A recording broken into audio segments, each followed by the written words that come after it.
रघु तू एक मर्डर केलेला रॅपर आहेस. आमच्यासाठी मर्डर म्हणजे किरकोळ आहे, चिमणीला मारल्यासारखं. मी संजय सोबत काम केलं होतं, चॉपरमधनं एंट्री होती आमची. म्हणजे माझी आई पण अशी टापटीप होती, अरे गुन्हेगार टाईपमध्ये लँग्वेज होती. अरे बस खाली चल. 2012ला माझी आई ज्यावेळेस वारली ना, त्यावेळेस मला साथ देणारं कोण नव्हतं. बिल्डिंग जिना वगैरे असतो ते खाली, त्यामध्ये खाली वगैरे झोपायचो आम्ही. मला शिव्या देतात ना बहिणीवरून, ज्या वेळेस मला अजून एक गुरु वाटतो. रघु कसा होतास तू, म्हणजे कसा झालाय, कुठे गेलं ते गोड पोरग. जेव्हा आई वडिलांची इज्जत करतो त्यातच भेटतो मला सन्मान. करतो वरती मान, तुला हाणायची तर काना खाली हान. शिव्यांचं एखादं रॅप बनवलं तर साधारण एखादा रॅपर किती कमवतो? जर नॉर्मली जरी गाणं केलं, त्याला मिलियन जरी व्ह्यूज गेले, नाही म्हणत करू शकतो आपण. 4 जण नाही 5 जण मध्ये होतो. डायरेक्ट आम्ही त्याला खल्लास केला पाहिजे जागेवरती. जेव्हा तू एखाद्याला मारतो, असं नाही वाटलं की त्याच्या घरचे पण असतील? जिथं आम्ही 2 महिने राहिलो ना, त्याच गावात आमची मिरवणूक काढत नेली आम्हाला. कसं असतं रघु जेलमधलं आयुष्य? म्हणजे आपण म्हणतो ना, एक एरोडा सेंट्रल जेल, तर खतरनाक अंडा सेल. इन सबको छोड़ दो और पोत्या को अंडा सेल में डाल दो. आणि त्यांचं काहीच गुन्हा नसतं आणि ते बळच येतात राडतात. कितीतरी दिवस भिंतीला धरतात, राडतात. आई बापासोबत मित्र येतात, मानतात भाऊ ही अशी बाराक आणि तो पण संडास. घे बकेट आणि बस तिथंच. केळच नाही वाटत? कसलं का तिथंच जेव ना भाई, हिचं संडास तिथंच जेव. मग अजून माणूस बिघडतो तिकडं. एका मोठ्या रॅपरला का नडला होतास ते सांग. अजून पण बोलतो, पण बोलतो. उगाच मला घावला बिवला ना कोणता आवडीमध्ये, कुठला पण रॅपर असू दे. आणि तुला 6-7 महिन्यामध्ये अजून एक बातमी मोठी कळायलाच. तुला कधी असं वाटलं की तुझा एखाद दिवस एन्काउंटर होईल?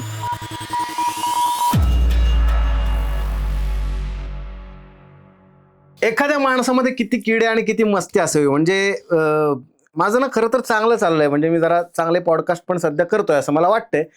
पण एवढी खाज आहे माझ्यामध्ये की आज थेट मी एका म्हणजे गुन्हेगार ज्याला आपण म्हणतो किंवा गँगस्टर ज्याला आपण म्हणतो, अशा एका कॅटेगरीला बोलवलंय. बरं, ही कॅटेगरी रॅप करते आणि मोठ्या मोठ्या रॅपर्सला नडते. कदाचित तुम्ही बघून त्याला ओळखाल, कारण की काही वर्षांपूर्वी मी त्याला जेव्हा भेटलो होतो, एक टीन एज मधलं कोवळं असं गोंडस पोरग होतं. मला म्हणलं तर दादा मला रॅप करायचं. आणि आज जेव्हा मी त्याला बघतोय, एकदम से वक्त बदल गया, जज्बात बदल गए. सो आज आपल्याकडे आलेला आहे एक माझा जुना मित्र, ज्याचं नाव आहे रघु. रघु, मजा आली? काय झालंय हे? कुठं गेलं ते गोड पोरग? कुठं गायब झालं? काय झालं? एकदम एकदम इतकं का बदललं लॉकडाऊन नंतर? काय भाऊ, जरा वेगळे वेगळे विजन झाले माझ्यासोबत, विषय पण झाले हाड नाही का. तर त्या गोष्टींमुळे नाही का भाई मला बदलावं लागलं. नाहीतर लोक मारून जातात ना भाई आपले, मग त्यामुळं आपल्याला नाही का आपण लोकांची मारायची आता. त्यामुळे बदलावं लागलं भाई नाही का. मला परिस्थिती पण आपली तशीच होती नाही का. त्यामुळं भाऊ सगळं सोडली दुनियादारी, कामाकडे लक्ष दिलं जरा. मला आठवतंय आपण भेटलो होतो, तुझं शूट झालं होतं तेव्हा तुला रॅप करायचे होते. तू एक रॅप पण मला ऐकवलं पण होतं मी तिकडे, एक रॅप पण ऐकवलं होतं. काय चेंज झाला आणि एकदम तुझ्याकडे एकदम फॅन फॉलोइंग आलं, मुलं तुझे फॅन झाले, काय झालं? आपण गाणे पण तसे दिले ना, टॉपिक पण आपले तसे हाड होते पहिल्यासारखे. कुठलं गाणं होतं? पहिलं गाणं सगळ्यात पहिलं रगील गाणं होतं आपलं, ज्या आपण एकाला डिस वगैरे केलं होतं. आणि मग त्याच्यानंतर आपण एक गाणं केलं. डिस म्हणजे काय? ब्रेकअप? डिस म्हणजे आता भाऊ कसं बोलू डायरेक्टली, एकाची घेतली होती भाई आपण गाण्यामध्ये. अच्छा. मग त्याच्यानंतर दुसरं आपण गाणं केलं येड म्हणून. मग ते गाणं आपलं व्हायरल झालं. ते गाणं, मग ते गाणं चांगलं फटे व्हायरल झालं भाई. 2022ला गाणं टाकलं होतं ते मी, मला अजून आठवतंय. 22लाच टाकलं होतं वाटतं. 23 पर्यंत भरपूर व्हायरल झालं ते. 24ला मी एक ऑडिओ टाकला, म्हणजे अल्बम येणार होतं, त्यातलं एक लीक झालं. मी संजय सोबत काम केलं होतं. माझे विजन होते माझे की बॉलिवूडमध्ये एखाद्या आर्टिस्टला असा घ्यावं, एकच घ्यावं, पण तो पण अशा टॉपच्याला घ्यावा जो एरोडामध्ये राहून आला. आणि तू स्वतः म्हणजे त्याला तुझ्या गाण्यात घेतलं? मी भरपूर ठिकाणी अशी मदत मागितली स्पॉन्सरशिपसाठी, मला नाही भेटली. तर मी केलं कशी तर जुगाड वगैरे, पैसे लेबल वगैरे करणं. त्यांना म्हणलं, रिक्वेस्ट केलं, मला नका देऊ म्हणलं, काय फक्त एका गाण्यासाठी त्याला घ्या म्हणलं, 10 सेकंदाचा रोल आहे म्हणलं. आणि मी घेतलं त्याला गाण्यामध्ये. कुणाच्या गांडीत दम नव्हता भाई त्यावेळेस तसल्या व्यक्तीला घ्यायचं. बॉलिवूडवाले घाबरतात त्याला घ्यायला. मी त्यासोबत काम केलं. मी त्याच्याकडनं शॉर्ट आउट व्हिडिओ घेतले, फोटो घेतले, भरपूर म्हणजे असं काम केलं. 10 सेकंदाचे हात वगैरे मिळवलं. चॉपरमधनं एंट्री होती आमची. मग त्यावेळेस कुणीतरी लीक केलं. मग त्यानंतर माझ्याकडनं अपघात झाला आणि त्यानंतर मी तुला आज दिसतो 2026ला इथं. संजय दत्तने किती पैसे घेतले होते? आपण दिले होते त्यांना, सांगू नाही शकत असा अमाऊंट तर, कारण वेगळा विजन आहे नाही का. पण कोटींमध्ये होते, लाखांमध्ये असं होते. नाही बोलू शकत मी, कारण मला पुढं पण कामं करायचे आहेत सगळ्यांसोबत. मग ते असं लगेच कळलं की अरे हे 50 CR घेतात, 200 CR घेतात एवढं एवढं. पण कसं असतंय, कॉन्टॅक्ट महत्वाचे आहेत तसं.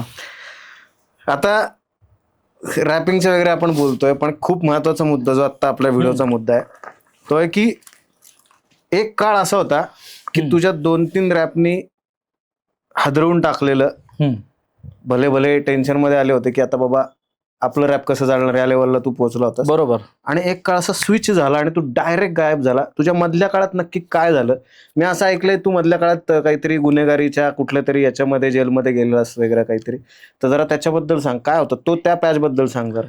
आता ते लोकांना माहितीच नव्हतं की घडलं काय नेमका. बरं झालं तुझं टॉपिक वरती आला, की ज्या वेळेस मी गाणं टाकलं, माझं पहिलं गाणं रगील, दुसरं गाणं येड आणि तिसरं गाणं रघुभाई. माझं स्वतःचं नाव रघु, तुला तुला तर माहिती आहे. रघुभाई गाणं टाकलं, त्यामध्ये मी संजय दत्तला घेतलं. हे 3 गाणे माझे ऑलरेडी, 2 गाणे मी माझे हिट गेले होते, तिसरं गाणं मला टाकायचं होतं अल्बम सोबत. हे माझं 14वं का 15वं गाणं होतं रघुभाई. कुणीतरी केलं लीक म्हणजे डायरेक्टली अपलोड केलं. तू बघू शकतो युट्यूबला आहे, तू कधी पण बघ, 2 वर्ष अगोदर हे गाणं लीक झाले. आणि मी पण त्याच दिवशी ते गाणं टाकलं. माझ्या अल्बम मधलं 14वं गाणं होतं, त्या लय मोठं होतं, बिग बजेट, माझे पूर्ण व्हिडिओ रेडी होते, फक्त मला टाकायचं होतं. जसं ते गाणं लीक झालं ना, मला मॅनेजरचा फोन आला, माझ्या मॅनेजरचा नाही, संजय दत्तच्या मॅनेजरचा मला फोन आला. मला म्हणाले की तुम्ही एवढ्या घाणेरड्या शिव्या दिल्या गाण्यामध्ये आणि तुम्ही सरांना घेतलं, त्यामध्ये तुम्ही मला सांगितलं का नाही. कारण आम्ही त्यांना काय सांगितलं होतं की आम्हाला फक्त 10 सेकंदासाठी ते हवेत, पण त्यांना कशासाठी आम्ही सांगितलं, आम्ही एक वेबसिरीज करतोय, त्या वेबसिरीजसाठी ते आम्हाला हवेत. मग त्यांच्या मॅनेजरचा मला फोन आला की तुम्ही अशा गाण्यांमध्ये त्यांना का घेतलं, एवढ्या शिव्या गाण्यामध्ये तुम्ही त्यांना कसं काय घेऊ शकता. ते गाणं लीक झालं, तुम्ही डिलीट करा. मी म्हणलं मी डिलीट करत नाही, माझं लीक झालं. मी टेन्शनमध्ये ऑलरेडी. लीक कुणी केलं? आम्ही सायबर कॅफेमध्ये गेलो, त्याचं डिटेल वगैरे काढले, मला घावला तो. तरी पण आम्ही त्याला पर्सनल मॅसेज नाही, कॉल केलं. मी म्हणलं भाऊ त्याला सांग ते डिलीट करायला, नाहीतर मी लय येडा आहे, मी उगाच काहीतरी करत. त्यांनी हलक्यात घेतलं आपल्याला. पण मग तू संजय दत्तला फसवलंस का, वेब सिरीज करतोय असं मी फसवल्यासारखं तर नाही बोलू शकत, पण मला लेबलवाले बोलले होते की तू असं कर, असे नाही येणार ते, एक वेबसिरीज करतोय असं दाखव, त्यांना बोलव, त्यांचे पेमेंट करू आणि त्यांना आपण काम करून घेऊ. मग मी ते शॉर्ट आउट पण टाकला होता, तू रीलला बघू शकतो ना, का स्वतः रघुभाई सेटवर म्हणून मी टाकला होता. मग ते लोकांना काय वाटलं की नाही का मी गाणं टाकतच नाहीये, पण माझ्यासोबत ज्यावेळेस लीक झालं, मला फोन जेव्हा यायला लागले, मी लय येडा झालो. मग मी एवढा चक्रीत होतो आणि माझ्यासोबत माझे हुडवाले सगळे येडे होते. मग आम्ही त्याला बोललो होतो, तर अधिकार ऐकला नाही, तो फोन बिन बंद करत होता. मग आम्ही त्याला घरात न उचलला. मग 7-8 जण त्याच्या इथले जाऊ दे म्हणत होते. त्याला मी म्हणलं ते डिलीट कर. तो मला बोलला नाही करत, तुझ्या गांडीत जे काय करायचं कर, तुझ्या गांडीत दम असेल तर पर्सनल भेट 1 to 1 करू म्हणला. ठीक आहे म्हणलं, आम्ही जातो म्हणलं. मग माझं काय माहिती डोकं काय फिसकलं, त्याने आई बहिणीवर शिव्या दिल्यात. माझे जे नंबरकार आहेत, आम्ही 4 जण नाही 5 जण मर्डरमध्ये होतो. डायरेक्ट आम्ही त्याला खलास केला भाई जागेवरती. त्याला 1 to 1 कर म्हणलं ना, तिथंच आम्ही डायरेक्ट घातल्या त्याला. न्यूज व्हायरल आहे भाई. आणि पब्लिक नाही बघत नाही का भाई, समजतं ना. पब्लिकला काय पाहिजे, DHHचे बोल, मग ते रीलवाले नाही का, म्हणजे त्यांना कसे न्यूज पाहिजे, हिपहॉपचे न्यूज पाहिजे. हे तुम्ही कधी बघा ना, पोलीसनामा बघा, लोकमत बघा, तुम्ही मराठी न्यूज बघा, तुम्हाला कळेल की काय चालू काय नाही. त्यावेळेस आम्ही तिथं त्याला डायरेक्टली खलास केला. 3 जण होतो, आम्ही जेलला गेलो. 2 अल्पवयीन होते माझ्यासोबत, ते आता सुटले, ते माझ्यासोबतच असतात, सोबतच फिरतात. आणि आम्ही असं मोकळं फिरतच नाही का, काय ना काहीतरी घेऊनच फिरतो, कारण आमच्या पण जीवाला धोका आहे ना. आम्हाला असं वाटलं ना की ह्यो लय बघतोय, ह्यो लय वाचतोय, काहीतरी करायच्या हिशोबाने, मग आम्ही घालवल त्याला, पण परत जाईल. कारण आज भाई माझ्यासाठी तर जेलच मंदिर झालंय, कारण 2 वर्ष काढलेत मी तिथं. रघु, तू एक मर्डर केलेला रॅपर आहेस. एवढी 7-8 जण गेली तरी पण त्या मुलांनी डिलीट का नाही केलं गाणं? नाही केलं, ऐकलं नाही. गांडीला मस्ती होती, मारायचं होतं, मारला मग त्याला आम्ही. आता आम्हाला काय वाटतच नाही आम्हाला. आमच्यासाठी म्हणजे किरकोळ आहे, चिमणीला मारल्यासारखं. गेला मग तो. 2000 मला वाटतं 2024 मध्ये घडली घटना. 2026ला तुला भेट दिली डायरेक्ट इथे येऊन. 2 अंडर एज मुलांचं आयुष्य खराब केलं रघु तू, असं वाटलं तुला? कारण ते माझ्यासोबत होते, त्यांना नव्हतं माहिती नाही गोष्टी घडणार आहे. आणि भाऊपर्यंत आल्यावर ते थोडे ऐकणार आहेत. आपल्याला दर्जा असे देतात ना ते लोक, कारण त्यांना माहिती आहे आपण त्यांच्यासाठी काय केलंय. मग त्यांनी विचार नाही केला मागं पुढं. त्याने एवढाच विचार केला, याला नीट समजून सांगितलं तरी ऐकला नाही. आम्ही जेव्हा निघून गेलो ना तिकडनं, तेव्हा विचार केला होता या बाबतीत, त्याला नीट समजून सांगायचं जाताना. ज्यावेळेस परत आलो रिटर्न, तर मला आहे ना 4-5 जण बोलले, जास्तच बोलतोय, चला आपण मारून बघू पुढच्या पुढं. ढाईढुईमध्ये झाली आमची, म्हणजे चल बघू ह्याच्या आई त्या टाईममध्ये ज्यावेळेस झाले. मग त्याच्यानंतर आता मला कोणाची भीती नाहीये. पण नाही, मी त्या 2 मुलांबद्दल परत विचारतो तुला, की ते 2 मुलांबद्दल तुला असं गिल्ट वाटलं की यायला यांचं आयुष्य मी चांगलं नाही यार, 2 महिन्यात सुटले ना भाऊ ते. एवढं काय, त्यांच्यासाठी गुन्हा थोडी आहे त्यांना. 18 नंतर गुन्हे लागतात, हे सगळे माप आहेत अल्पवयीन पण लोकांना. त्यांच्या डोक्यात तर आता तेच आहेत, म्हणजे डोक्यामध्ये आता हेच की भाऊ आता काय बोलला, की भावाला कोणी काय बोललं की आपण करायची गेम डायरेक्टली. आयुष्य खराब नाही केलं मी भाऊ त्यांचं. मी ते शिकून त्यांच्याकडनं वगैरे त्यांना झालं, मोठं करणं असं काही. त्यांच्याकडनं झाली चुकी माहिती गोष्टीची नाही का. मग ते मला पस्तावतात ते असे, पण की यार नव्हतं केलं पाहिजे. पण आता या भानगडीत पडलो तर माघार नाही घ्यायची. आणि ते पण माझ्यासारखी एडीच घेऊनच फिरतात सोबतच. आता ते पण म्हणजे आत्ता 18 वयाचे झालेत ते, पण लय एडेत भाऊ. आणि तुला 6-7 महिन्यामध्ये अजून एक बातमी मोठी कळेलच, गाणे टाकल्यावरच. आता अल्बम येईलच ना आपला, मग माझ्या येईल, ऐकायला पण कळेल तुला, कारण मी रिअल टॉपिक वरतीच बोलणार आहे. एका मोठ्या रॅपरला का नडला होतास ते सांग, का मारामारी केली? माझ्यासाठी तर तो मोठा नाही भाऊ, कारण तो शिकला आपला. काय मोठा नाही सांगतो, चायला UK US ला त्याचे कॉन्सर्ट्स होतात. गुन्हेगार आहे का तो? गुन्हेगार असतो तर सांग ना मला. गुन्हेगार असेल तर माणसाला भेटत नाही विजा पिझा, तुला पण माहिती आहे. तो गुन्हेगार थोडी आहे, तो शाब्दिक आहे भाई. आपण शाब्दिक नाही भाई, त्याला पण माहिती आहे चांगल्या पद्धतीने. तो ज्या दिवशी धडकणार ना मला, तेव्हा त्याला दाखवणार भाई कोण आहे. आता 2000 मला वाटते 2020-21 मध्ये मला लास्ट माझी त्याची सायफर वगैरे झालती. मी त्याची आई तिने माझी नाही का, आमची तेव्हा तिथे फाटाफाटी झालती. त्यानंतर मी त्याला 2022-23 मारला. 22-23 मारला, भोंगळा करून मारला, व्हिडिओ व्हायरल केले त्याचे. त्या मोठ्या रॅपरला तू असं मोठा कुठला बोल, मोठा आहे तो. व्ह्यूज नाही, मोठा आहे फक्त. व्ह्यूज तर कोण पण कमवू शकतो. आज मी पॉडकास्ट टाकला तुझ्यासोबत, मी पण व्ह्यूज कमवल, पण सत्य बोलून कमवल ना, फेक शीट नाही. तू US ला जाऊ दे ना, तर कुठं पण जाऊ दे, हे तर माझी पण ड्रीम होती. काय विषय नाही माहित भाई. आपण पुण्यात आपण सिटी आपली मोठी करू ना, कशाला ती सिटी मोठी करायची का? आपली पुणे एवढं चांगलं नाही का? माझं स्लम एवढं चांगलं नाही का भाई? वाद काय होता पण, कशामुळे भांडणं झाली होती? वाद माझ्या असंच, म्हणजे म्हणतो सायफर वगैरे मध्ये वाद होतोच माझा प्रत्येकासोबत. मला घाण सवय होती फ्रीस्टाईल करायची. मी प्रत्येकाला लायकी बिकी काढायचो प्रत्येकाची, कारण तो एक आग असती ना भाई आतमध्ये नाही का, की बोलण्यानेच म्हणतो ना आपण, की बोलण्याने मोकळं होतंय मन. तर मी सायफर मध्ये त्याला जो दिसला ना मला, तर त्याला मी बोलायचो असं असं तसं नाही का, आया बहिणीवरनं बोलायचो, तो मला बोलायचा, मी चांगल्या गोष्टी बोलायचो. पण त्या गोष्टीमध्ये नाही का एकमेकांना आम्ही डोक्यात ठेवला. आणि एक दिवशी असं झालं की तो मला अचानक, मी त्याला घावलो, तो मला घावला. तिकडं आम्ही एकमेकांना शिव्या दिला. आया बहिणीवरनं मला 10 जणांनी धरला, त्याला 10 जणांनी धरला, पिक्चर शॉट. मग तो म्हणला जाऊ दे नाही का, याला एकटाच सांगतो. मी म्हणलं ठीक आहे, तुला मी एकटाच सांगतो. मग गाणं बिणं टाकल्यावरती जे मला शिव्या, थांब तू कुठे आहे, मी आलो, डिसबिस केलं का मला, हे ते. मग ये म्हणलं इकडं. मग मला वाटलं नाही का नाही येणार बिणार, आल्यावरती मग त्याला भाई मग जालवा दाखवला नाही का. तू बाटाच्या चपला घालतोस का? नाही घालत. काय रे? त्याला मारला असता त्याच बाटाची.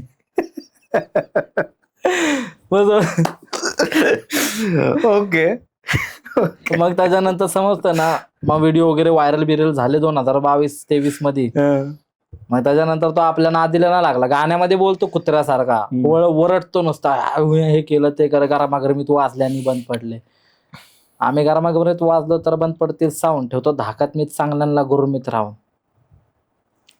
मग आम्ही कधीच गरमागरमीत वाजत नाही भाई. आम्ही वेळ संधी बघून घाव देतो बरोबर खोड्यावरती. कुठे आहेस राहिला तू? कुठे होता राहिला पहिल्यापासून अप्परला ना, आता पण अप्पर मध्येच राहिला. अप्पर म्हणजे एक आमचं एक ठिकाण आहे, जसं की अप्पर इंद्रानगर. असं नाही की म्हणजे अप्पर म्हणजे वरती नाही, अप्पर म्हणजे माझं एक एरिया आहे, अख्खा स्लम लोक आहेत तिथं. स्लम एरिया आहे सगळं पूर्ण. रॅपर लोक अशी स्लम एरियातनच काय येतात? कारण परिस्थिती घडवते ना भाऊ त्यांना तिथं.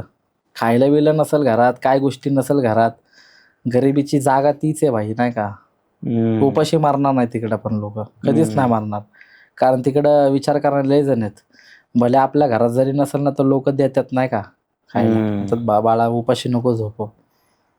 तिकडनंच आम्ही घडलोय भाऊ, तिकडनंच आलो आम्ही आणि तिकडनंच लास्टपर्यंत आम्ही ती एरिया कधीच सोडणार नाही. मेलो तरी सोडणार नाही. एखाद्या स्लम एरियात राहण्याची मजा काय असते? मजा काय म्हणजे लय मस्ती वगैरे करतो आम्ही.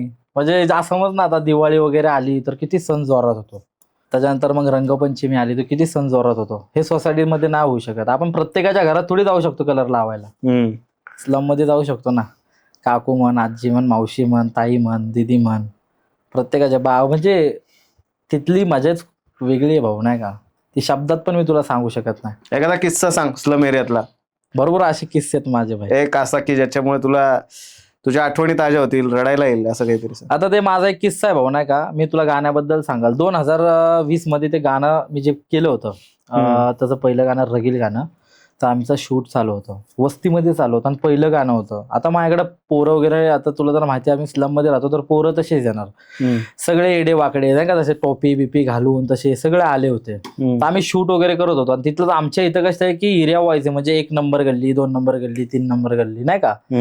तर त्यावेळेस आमचं शूट चालू होतं. तर तिथल्या माणसाने आमचं होतं एक सीन होता आमचा की पळत पळत येतो एक जण, म्हणतो की भाऊ भाऊ तो आलाय. रगील गाणं आणि प्लस येड हवा हे आपण त्याच वस्तीत केलं गाणं शूट. तिथंच आला पळत पळत, भाऊ भाऊ तो आलाय. तर त्यावेळेस आमचं शूट चालताना एकाने कंप्लेंट दिली आमच्या नावाने. मग आम्ही एवढे येडे की आम्हाला जशी कंप्लेंट दिली ना तरी आम्ही शूट करत होतो तिकडं. तसे आम्ही शूट वगैरे आमचं झालं, पोलिस बिलिस आले, आम्हाला थांबवलं. काय करताय म्हणलं सर गाणं. कुणाला विचारून केलं तुम्ही, परमिशन आहे, बसा गाडीत म्हणले. आमच्यासाठी किस्सा आहे तो. आम्ही गाडीमध्ये बसतो, सगळेजण गेलो 14-15 जण. आम्हाला एवढा मारला ना की आम्हाला म्हणले ह्याच्यानंतर परत तुम्ही जर का अशा गाणे वगैरे केले आणि वस्ती लोकांना त्रास दिला तर बघा. मग एक किस्सा असा झाला. आमचा किस्सा हा होता. त्यानंतर आम्ही हो सर म्हणून बाहेर आलो. आमच्या गांडीला किती मस्ती. आम्ही दुसऱ्या दिवशी परत तिथं शूटमध्ये परत तिकडं शूट केलं आम्ही पूर्ण गाणं. आज ते यूट्यूबला 12 मिलियनला गाणं आहे. लेडीजला पण सोडलं नव्हतं पोलिसांनी, त्या गाण्यामध्ये होते. त्यांना पण असे म्हणले की मारतात पोलीस म्हणजे काय करतात? काय म्हणजे की तुम्ही कशामुळे केलं ते, तिकडे करायची का तुम्ही हा मला गाणं. प्रॉपर मारण्याचा किस्सा ऐकायचा आहे. म्हणजे कारण की कसं आहे की आम्ही फक्त मूवीज वगैरे मध्ये बघतो. मेरी आवाज सुनो म्हणे पट्ट्यावरती नाव असते. काय परत परत परत काय मेरी आवाज सुनो पट्ट्यावरती नाव असते. धमकवतात, शिवाय देतात आई बहिणीवरनं. हे तर मी काहीच देत नाही भाऊ. मी खुल्लं सांगतो डायरेक्टली. असल्या घाणरड्या शिवाय देतात, असल्या घाणरड्या कधी ऐकल्या ना भाऊ तर लोक येडे होतील. आपल्याला असं वाटतंय की हे पोलीस लोक शिवाय देतात तुम्हाला. असले घाणरडे शिवाय देतात. मारणार कमी तर असे कानातनं रक्त येईल एवढ्या घाणरड्या शिवाय देतात. हे आता तू रॅपर आहेस. मी बऱ्याचदा जसं मी ही गोष्ट ऑब्झर्व केली की बरेच रॅपर लोक ही स्लम एरियात नाही येतात. बरोबर. तसं अजून एक गोष्ट ऑब्झर्व केली की शिव्या आपल्या मराठी भाषेत इतक्या छान छान ओव्या आहेत, पण तुम्हाला ओव्या नाही, तुम्हाला शिव्याच द्यायच्यात का? कारण आम्ही त्या ठिकाणी राहिलोय ना. मी तुला बोललो ना की आमची सुरुवातच अशी होती की भाड्या नासक्या उठकी लोकर, सकाळ झाली, जा तेवढं पाणी भरून आण. जायचं का ना बाथरूमला, तुझा बाप मारल, छोटा अशा बिशा बोलतात. हा घरातली माझी आईच एवढी डेंजर शिवाय द्यायची ना मला. उठ लोकर, त्याच्या भोकाच्या बिकाच्या बोलायची, उठ लोकर, जा तिला सोडून ये, बहिणीला शाळेत वगैरे सोडून ये, जायचंय का नाही. म्हणजे माझी आई पण अशी टापटीप होती यार, गुन्हेगार टाईपमध्ये लँग्वेज होती. अरे बस खाली चल. माणसांना पण अशी एकदम रागाने बोलायची. म्हणजे आता म्हणतो ना आपण एखाद्या असं मध्ये लेडीज वगैरे अशा असतात की नाही का, असं नसतं की घरातलेच कामं करणार असते. आमच्या स्लम मधले डेंजर आहेत भाई. आई बहीण पण काढू शकतात, चपलीने पण मारू शकतात, झाडूने पण मारू शकतात त्याला. लेडीज मध्ये पण लय पॉवर आहे. तुझ्या आयुष्याची वाट लागायला कुठल्या वयापासून सुरुवात झाली असं वाटतं? कुठला एक इन्सिडेंट घडला ज्यानंतर तू असा रागीट झालास, असं वाटलं की सगळं ते गेलं? लोकांमुळे झालं, समाजामुळे झालं बाबा सगळं. एक तरी पण स्पेसिफिक प्रसंग. 2012ला माझी आई ज्यावेळेस वारली ना त्यावेळेस मला साथ देणारं कोण नव्हतं. फक्त बाप मला तिकडनं पैसे पाठवायचा. शाळा शिक्षण वगैरे करायची होती आम्हाला. आमच्याकडनं झाली नाही ती, कारण एवढी वाईट परिस्थिती होती. करायचं कसं, कुठं जायचं, शाळेत कोण घालणार. कारण मम्मीने शाळेत नव्हतं घातलं त्यावेळेस आम्हाला. अरे एवढी वाईट परिस्थिती होती त्यावेळेस. आपण म्हणू शकतो मी एखाद्या झोपडपट्टीत नव्हतं राहिलं. एक हातगाडी असते ना आपली, हातगाडी म्हण, नाहीतर एखादी बिल्डिंग जी जिना वगैरे असतो ते खाली, त्यामध्ये खाली वगैरे झोपायचो आम्ही. एवढे वाईट दिवस काढलेत की आज आम्हाला नाही का, म्हणजे एवढं आता रडायला येते भाऊ नाही का. म्हणजे ह्याच्यावर नको मला असं वाटतं हे टॉपिक नाही का. त्यामुळं आई वगैरे नसल्यामुळं ना मला नाही का कळलं नाही की काय करायचं काय नाही. तरी पण मी एक असं केलं की त्यांना शिक्षण वगैरे करायला लावली. आज माझी बहीण मस्त 10वी 11वी 12वी झाली बहिणीची, माझ्या भावाची शाळा वगैरे झाली. आम्ही सगळे शिकलोय भाऊ आता. न एवढी परिस्थिती बॅड असताना तरी आम्ही शिक्षण केलं त्या गोष्टीसाठी. पण तुमच्या या सगळ्या बॅकग्राऊंडमुळे तुमची जी बहीण आहे हम्म. तिच्या लग्नात वगैरे अडथळे प्रॉब्लेम येतील. नाही येणार प्रॉब्लेम. कशावर? तेवढा पैसा कमवून ठेवलाय ना, पैशावरती खेळ आहे इथं. रिलेशन नको बघू तू, पैसे बघ भाई. आज सध्या आजकाल आपण कुणाला पण घेऊ शकतो विकत एवढा पैसा दिल्यावरती. लग्न आपण असं करू ना बहिणीचं तावामध्ये की लोक अख्खं गाव नाव काढलं पाहिजे असं करू. शेवटचा कधी रडलायस? आई वारल्यानंतरच आहे, कारण बाप वारल्यानंतर. नंतर अजून कोणासाठी रडलो नाही, कारण भाऊ जेलला गेला त्यानंतर. कोण समजून घेणारं कोण नाही ना, असा विषय. त्यामुळं मला आता नाही का भाई त्या गोष्टीवरती बोलायचं नाही. प्रेम पाहिजे आयुष्यात. हा, फक्त प्रेम कुठलं पाहिजे भाऊ? मला माझ्या भावाचं प्रेम पाहिजे, मला माझ्या बहिणीचं प्रेम पाहिजे. आता माझी करता धरता माझी बहीण आहे, सगळं माझी बहीणच करते आता. आईसारखी काळजी घेते भाई. मायवळील आहे. भले 4 गोष्टी तिला टोमणे मारल्या ना तरी ती मला जेवायचं अर्धी. स्वतः उपाशी राहील नाही का, म्हणून ये बाबा पहिले तू जेव. 4 लोकांचा विचार कर. 10 मित्र जरी आले ना माझ्या घरातले तर स्वतः उपाशी झोपल, पण आम्हाला जेवायला चालला सगळ्यांना. मला शिव्या देतात ना बहिणीवरून ज्या वेळेस, मला अजून एक खून करू वाटतो. तू म्हणतो ना की तुला कसं वाटतंय, मग बहिणीवरनं शिवी दिली ना मग खून करू वाटतं. मग आईला दिल्यासारखं होती ना शिवी. हे गोफ वगैरे घालणं गरजेचं आहे. हे भाईगिरी टाईपमध्ये गाणे करतो तर दिगावा तर केला. हे सोनंच आहे. ओरिजिनल एवढा पैसा कुठून येतो रॅप मधनं? गाण्यांमधनं. किती एक रॅप जेव्हा तू बनवतोस ज्यात शिव्या असतात, शिव्यांचं एखादं रॅप बनवलं तर साधारण एखादा रॅपर किती कमवतो? आता बघ प्रत्येक तसं नाही की शिवावरच गाणे, आम्ही चांगले पण गाणे करू शकतो. कम ऑन शिव्यांचे रॅप जास्त चालतात हे म्हणजे जग जाहीर आहे. तसं नाही रे भाऊ. म्हणजे कसं असतं माहिती का, प्रत्येकाची वेगळी वेगळी चॉईस असते. आज माझी चॉईस मी बदलू शकतो स्वतःला पण, आणि ते हाय वेळ माझ्याकडे मी बदलू शकतो, पण लोकांना तेच ऐकायचं माझ्याकडनं, तर मी काय करू शकत नाही त्या गोष्टीला. पण एखाद्या रॅप मधनं साधारण एखादा व्यक्ती किती कमवू शकतो, किती पैसा मिळतो? एक पर गाणं, आता समज की मी आता एक गाणं वगैरे केलं, जर नॉर्मली जरी गाणं केलं त्याला मिलियन जरी व्ह्यूज गेले, नाही म्हणत तर 80-90 हजार रुपये करू शकतो आपण. फक्त मिलियनचं बोलतोय मी तुला. मला त्यावेळेस पडायचं स्टार्टिंगला, मला युट्यूबकडनं नाही म्हणलं तर 90 लाख रुपये फक्त युट्यूबकडनं पडलं. 90 लाख? नाही 90,000 म्हणतो. 90,000 आणि लाख रुपये मला युट्यूबकडनं पडलं पर मंथ. आणि डिस्ट्रीब्युशनवरनं मला 3 लाखाचे 4 लाखाचे चेक बिग भेटले, कारण आपलं तेवढं व्हायरल झालं होतं. लिस्नर भरपूर आहेत माझे. लिस्नर बघ तू, नाही म्हणलं तर माझे आता मिलियनच्या वर लिस्नर आहेत माझे. बरोबर होतो आपण. रघु, खरं खरं सांग, किती काय झालं तरी तू एक माणूस आहेस. ते तर आहेच. जेव्हा आपण मर्डर करतो एखाद्याचा खून करतो, काय वाटतं? कारण की जी आपलं पब्लिक बघतंय ना, त्यांनी फक्त हे मूवीज वगैरे मध्ये बघितलंय, पण जो करतोय त्याची अवस्था काय होते, आणि ज्याचा खून झालाय त्याच्या घरच्यांची किंवा तुझ्याही घरच्यांची अवस्था काय असते त्यावेळेस? काय नाही, त्यावेळेस मला राग बिग आला, त्यामुळे झालं आमच्याकडनं. आम्ही 5 जण होतो, 2 जण अल्पवयीन होते. केल्यानंतर आम्ही 2-2.5 महिने झोपलो नाही नीट नाटकं. आम्ही फरार होतो पहिले. आमच्या घरच्यांना महाराष्ट्राच्या बाहेर गेलो? बाहेर म्हणजे आम्ही असं समज की एक ठिकाण होता, तिथं खेड्या गावात जाऊन लपलो होतो आम्ही घाबरून. पण महाराष्ट्राच्या बाहेर का पुण्याच्या बाहेर? बाहेर, इथंच महाराष्ट्राच्याच बाहेर. एवढ्या नाही, खेड्या गावात म्हणजे महाराष्ट्रामध्येच लपलो होतो. 2-2.5 महिने आम्हाला झोप नव्हती, कारण तेच आठवत होतं ना आमच्या समोर. ते आम्ही घाबरलो. वास्तव पिक्चर रे, सेम भाऊ. कारण आम्ही इन्स्पायर कुठनं, आपण तिकडनंच आहेत की. त्यासल्या मूवीला बघून आपण त्याला मोठा केला त्या माणसाला. काय विचारायचं म्हणत? मग घाबरायचं माणूस की आपल्या घरी काय होईल, आपल्याला घरी आई बहीण आहे, त्यांनी तिकडं काय केलं असेल का, ते घरी घुसले असेल का, आपल्या भावाला त्रास देतात का, फोन करू का घरी, ट्रॅक होईल फोन, नको, कोणतर आपला जीव घेईल, कोणतरी आलंय. मग असे धाकात राहायचो आम्ही, घाबरायचो. आम्हाला बाहेर जायचं म्हणून तर आम्ही 4 वेळा विचार करायचो. आम्ही 5 जणांमध्ये आम्ही अशी येडे झालो होतो. 2 महिने ज्या वेळेस आपण एखाद्या घरात राहतो, आपल्याला असं जेवण देतात ना जेल सारखं, धर जेव, कडी लावली, लॉक लावला, वरचं लॉक लावलं, बसलो. एखादा मोबाईल वापरतो, मोबाईल नको वापरू, नेट बंद कर, ट्रॅक होईल फोन. भीती, धाक, एवढं घाबरणंपणा, एवढा सिरियस. या 2-3 महिन्यात जगण्याचे पैसे कुठून आले?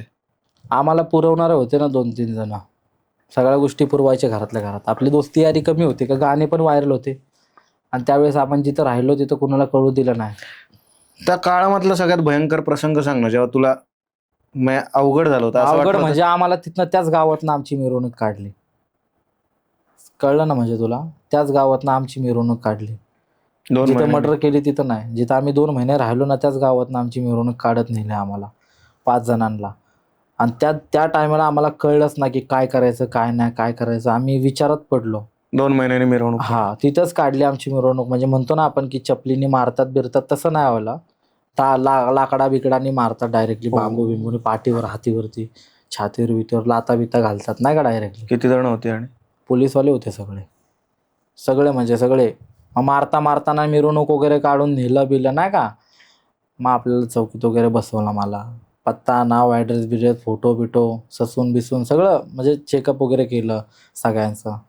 मग आमचं लगेच डायरेक्टली इकडनं आम्हाला डायरेक्ट 2 दिवस असं म्हणजे लॉकअपला ठेवलं. मग तारीख वगैरे भेटली आम्हाला कोर्टातनं. मग डायरेक्टली आम्ही जेलला नाही गेलो. म्हणजे असतात म्हणजे त्याचे पण मामले प्रोसेस आहेत त्याचे पण. जेव्हा तू एखाद्याला मारतोस, एखाद्याचा मर्डर करतोस, तेव्हा काय विचार येतात मनात? असं नाही वाटलं की त्याच्या घरचे पण असतील, त्याला पण आई रागाच्या भरात झालं ना भाई. लय पहिल्यापासून लय राग होता भाई माझा. लय खाली पाडायचा प्रयत्न करायचे, नीचा दाखवायचे. का रागावर कंट्रोल नाही? नाही होत, कारण मी ज्या एरियात राहिलो ना तिथनं मला लय म्हणजे चिडचिडपणा आहे भाई. मला लय मोठं बनायचं होतं लाईफमध्ये, पण मला असे दाबत होते ना, मग मला ते सहन नाही झालं. माणसाला म्हणतो ना, किती माणूस एखादा म्हणजे आई वडील म्हण, फॅमिली म्हण, रिलेटिव्ह म्हण, किती प्रेशराईज करतात. म्हणतात की नाही तू हे नको करू, ते कर, हे कर, ते कर. मग ते पहिल्या अगोदर त्या गोष्टीचा आणि काय व्हायना झालंय आणि जे करायला चाललो 2-2 वर्षाची 1.5 वर्षाची जी मेहनत आहे, एवढं सगळं केलं आपण आणि ते करायला चाललो आणि हे दाबायला बघते ते असे करते ते लीक बीक करते ते. रागाच्या भरात कंट्रोलच नाही झाला मला. कसं असतं रघु जेलमधलं आयुष्य? आता ह्या टॉपिकवर आला ना तू, जेलमध्ये नीट आहे का आता जसं की बघ, मी तुला म्हटलं की स्टार्टिंगला ज्या वेळेस मला मिरवणूक वगैरे काढली, आपला तो टॉपिक आला त्यानंतर मला मी म्हणलं तुला 2 दिवस मला ह्याच्यात ठेवलं, लॉकअपला ठेवलं. त्यानंतर माझा चेकअप वगैरे झाला. ससूनला घेऊन जातात. माझ्या 3 जण मित्रांचा चेकअप वगैरे झाला. काय करतात चेकअप मध्ये? चेकअप करतात की काय तुला प्रॉब्लेम आहे का, आजार बिजार आहे का. मग तारीख भेटते, तारीख मागतात अजून, म्हणतात अजून द्या, आमचे फक्त दिवस वाढवायचे अजून, तारीख द्या म्हणतात. त्याला वाढवून घेतात, पण पोलिसांवरती नसते हे सगळं, जजवरती असते. मग तारीख वगैरे दिली त्यांनी तर मग ठेवतात, परत तिथंच ठेवतात. फरसखाना म्हणून एक मोठा आहे भाऊ नाही का, तुला माहिती असेल का नाही माहिती नाही, पण लॉकअप म्हणून आहे, फेमस आहे. मग दगडूशेठच्या मागे आपल्या 2-3 दिवस तिथं ठेवतात. मग त्याच्यानंतर एंट्री होती आपली. एंट्रीला पण लय खतरनाक एंट्री होती. चुव्वा कट देतं डायरेक्टली, केस बिस बारीक एकदम, एवढीचे केस ठेवतात डोक्याला. चुहा कट? हा. माणूस कधी शिकतो? ज्यावेळेस आफ्टरला झोपतो, तर तेव्हा लायकी कळते माणसाची. हे जेल आणि आफ्टर काय असतं? आफ्टर म्हणजे जेलच्या नंतरचा किस्सा, जो बाबा वगैरे घेऊन जातो. मी तुला म्हणलं केस वगैरे कब्बी पाडतात, म्हणजे आपल्याला चादर वगैरे, पाटी वगैरे, कपडे वगैरे, प्लेट वगैरे हे सगळं देतात आपल्याला. कटिंग वगैरे केली. मग आपल्या अजून एकदा चेकअप होते आतमध्ये, पण तुला आजारे बिजारे का, हे बी का, तुला कुठं जायचंय, तू कुठल्या ह्याच्यात आलाय, केसमध्ये आलाय. आपल्याला युटी म्हणून एक हे देतात. काय रे, युटीच ना रे? हा, युटी नंबर देतात. म्हणजे युटी नंबर म्हणजे बिल्ला असतो. माझा ज्या त्यावेळेस 50-13 होतं माझं. युटी नंबर असतो, तो बिल्ला असतो, तो बिल्ला खिशात घालायचा, असा ठेवायचा. कटिंग बिटिंग, जेलरचे कपडे देतात आपल्याला, पिक्चर शॉट कपडे वगैरे देतात, जे आलेत त्यांना. मग आपल्याला विचारतात तू जेलमध्ये कोण अपोजिट आहे का? मग आपण बोलणार माझं ह्याच्यासोबत आहे, त्याच्यासोबत हे ते. मग मी बी बोलणार की मला नाही का, मला एकट्याला, मला मी याड्यावणी करेल. मला माझी प्रत्येक वेळेस फाछडी होती ना. सर्कल एक माझं 2000, मला वाटतं 2016-17 पासून मी गुन्हेगार, म्हणजे तेव्हापासून गुन्हे करत आलोय. माझ्यावरती लय गुन्हे आहेत, लय गुन्हे आहेत. किती गुन्हे असतील आता मला नाही माहिती, पण आहेत माझ्यावर लय गुन्हे. तर ज्या पण सर्कलला पाडायचो ना मी, तिथं फाछडी करायचो, कुणाला पण मारायचो. तर मला, तुला खोटं नाही सांगत, मला पेटीवर झोपून पण मारला आतमध्ये. पेटीवर झोपून? पेटी म्हणजे असते ते जेलमधले भाषा, एक पेटी म्हणजे. तर माझ्यावरती तेव्हापासून गुन्हे. तर माझी सर्कलला भांडण व्हायची ना प्रत्येकाच्या. मग मला तिथं अपोजिट असायचा माझा, प्रत्येक सर्कलला 1, 2, 3 मध्ये अपोजिट. तसं त्याच्यामध्ये पण वेगळे 1 नंबर सर्कलला 6 बाराके असतात. एक नंबर बाराक, 2 नंबर बाराक अशा टाईपमध्ये, 2 नंबर सर्कलला 6 बाराक अशा टाईपमध्ये. तर प्रत्येक ठिकाणी भांडण व्हायची माझी. मग मी म्हणून म्हणलं नाही का मला नाही होणार. मग त्यांनी मला डायरेक्टली सुरक्षाला टाकला होता. सुरक्षा भाई 1 नंबर. जेलमध्ये तू किती वर्ष राहिलास? 2 वर्ष राहिलो पूर्ण. जेलमधली सगळ्यात घाणेरडी गोष्ट, घाणेरडी आठवण की मग ते सांगितलं ना, लायकी मला तिथंच कळली ज्यावेळेस आम्ही आफ्टरला झोपलो कैची. असे तुझं पाय माझ्या डोक्यापाशी, माझे पाय तुझ्या डोक्यापाशी. एक अख्खी रात्र अशी काढली. त्यावेळेस कळालं की काय, जसं दिवस 2 दिवस 3 दिवस असे पण काढू शकतो. आता तू गुन्हेगार आहे, नवीन नवीन आलाय तू आता, नाही का. मला माहिती आहे की तू कुठल्या केसमध्ये आलाय. आता मी मर्डरमध्ये आलो, मला माहिती आहे तू गुन्हेगार आहे. तू नॉर्मल केसमध्ये आलाय, मला माहिती आहे तू 7-8 दिवसात जाशील. मग तुला 2 आट्टी 4 बोट, त्या जागेत तुला झोपायचं आहे. जसा एक माणूस कमी होईल तुझी एक आट्टा वाढणार. जसे 4 आहेत ना, मग 6 होणार, मग 8 होणार, असे 8 वाढणार, म्हणजे जागा होत जाणार तुला. असं बघितलं ना एखादा व्यक्ती का रात्री अचानक असा उठला ना, असं झोपलं असा उठला नंतर असं बघतो ना, तर तुला असं ते एक चादर अशी अंगावर घेतात नाही का, घाबरल तो किस्सा बघून. किंवा एकच चादर सगळ्यांच्या अंगावर असते, एकदम सरळ असतात असे झोपलेले. एकच चादर असते जी सुरुवात 1 पासून तर ते एंड पर्यंत, म्हणजे आपण म्हणू शकतो एक अशी भिंत पण नाही म्हणू शकतो, असं होतं येवाला. मग तिथं दिवस काढणार, जो पहिला दिवस काढतो ना तिथंच कळते तिथं आपली लायकी काय आणि काय नाही. तिथं दिवस काढला ना भाई, जो दिवस तिथं काढतो ना तो लय शहाणा बनतो. किती खोलीचं काय डायमेंड की किती कशी असते ती खोली, किती लहान असते काय असते? मोठी असते भरपूर. लय आरोपी लय तिथं. आरोपी आपल्याला वाटतं आपण फक्त ही लाईफ बघतोय, जेलची लाईफ बघायला लय लय अवघड लाईफ आहे भाई ती. एखाद्या आरोपीचा किस्सा सांग ना मला, की तिकडे त्याने तुला सांगितलं आणि तुझे. एक किस्सा माझ्यासोबत झाला होता भाऊ, एक किस्सा तुला आवडेल ऐकायला. जेलमधला? आम्ही आहे ना ग्रुपमध्ये असं नाही काय गप्पा शप्पा मारत होतो, तर माझे नंबरकारी होते ना, म्हणजे जे आहे होते आतमध्ये 2-3 जण आहेत, नाव नाही घेणार, ते यायला लागले, अजून आले नाही बाहेर ते. मोठे नाव आहेत. हा. तर आम्ही एक ग्रुप होता आणि ग्रुपमध्ये आमचे ना कंपनीवाले होते, इकडले तिकडले लय मोठे कंपनीवाले होते. आम्ही सगळे बसलो होतो. तर आम्हाला माहीतच नव्हतं की आमच्याकडे ना, माझ्या 2 नंबरकारी आहे ना, त्याला आम्हाला माहीतच नव्हतं की त्यांच्याकडे अशा काय गोष्टी आहेत आतमध्ये. कैची बिची होती त्यांच्याकडं, सुई होती त्यांच्याकडं. आणि डायरेक्टली बाप लोक आतमध्ये आले अचानक. ना राऊंडला येतो ना आपण 4:30-5, आम्ही कॅरम खेळत होतो आणि गप्पा मारत होतो, कॅरम वगैरे खेळत होतो, पत्ते खेळत होते बाकीचे, आणि 2-3 जण डायरेक्ट बाबा लोक आले आतमध्ये, घुसले इकडे तिकडे बघायला लागले आम्हाला. काय रे कुठे, इकडे उठा उठा उठा, सगळे बघतोय, चेकअप करायला लागले. एकाकडे घावली ना सुई आणि एकाकडे घावली कैची. ह्या गोष्टी बंद आहेत तिथं. एवढा मारला ना त्यांना, बाप रे बाप. माझ्यासाठी हे असे किस्से आहेत भाई, की जेलमध्ये अशा गोष्टी पण होतात. ह्या गोष्टी आल्या कुठनं तो विचार केला होता मी एवढा विचार केला कुठनं आल्या असतील त्यांच्याकडे ह्या गोष्टी. अरे चमचा पण मानाय तिथं, चमचा नाही भाई. प्लेट कशी अशी आपण लग्नाची प्लेट कशी असते जेवायची, तसली प्लेट आहे तिथं. चमचा आला कुठनं त्यांच्याकडे, चमचा होता त्यांच्याकडं तो 3 अंकीचा चमचा. कैची सुई कुठनं आली, मोठं होतात ना त्याच्याने, वारबीर होतो असा. मग तिथं पण केस लागते. एखादा कोण भांडण करायला लागला, एखादा भाई असेल चांगला, एखाद्याला कानठाळी मारली की नाव होतं ना तिकडं मजबूत. आणि तिथं सगळे भाईजी बोलव, भाईजी बसा क्या आवाज बोलतात. अरे तुला कोणच बोलत नाही. जेलमध्ये कोणाची मैत्री झाली आणि तुला असं वाटलं हा माणूस चांगला आहे, जेलमध्ये नव्हता पाहिजे? हो ते बाहेर लय मोठे लोक आहेत भाऊ, ते नाव नाही घेणार मी, पण लय नाही पण असा एखादा माणूस की अनोळखी आहे तुझ्यासाठी, पण त्याला भेटून असं वाटलं अरे आज जेलमध्ये नव्हता पाहिजे, चांगला माणूस आहे. असे भरपूर लोक येतात भाऊ. असे म्हणजे आपण म्हणतो ना बिनभरडी भाई, बळच येतात नाही का. म्हणजे तू गुन्हा करतोय आणि तू उगाच नाव घेतोय ह्याचं नाही का, ह्याचं नाव घेतो, दोघांचं नाव घेतो, आतमध्ये घेतो त्यांना दोघांना, आणि त्यांचं काहीच गुन्हा नसतं आणि ते बळच येतात, राडतात. कितीतरी दिवस भिंतीला धरतात, राडतात. आई बापासोबत मित्र येतात, म्हणतात ते भाऊ माझं काम कर ना, माझ्या घरच्यांना सांग ना. असे भरपूर लोक येतात भाऊ, बिनभरडी लय येतात.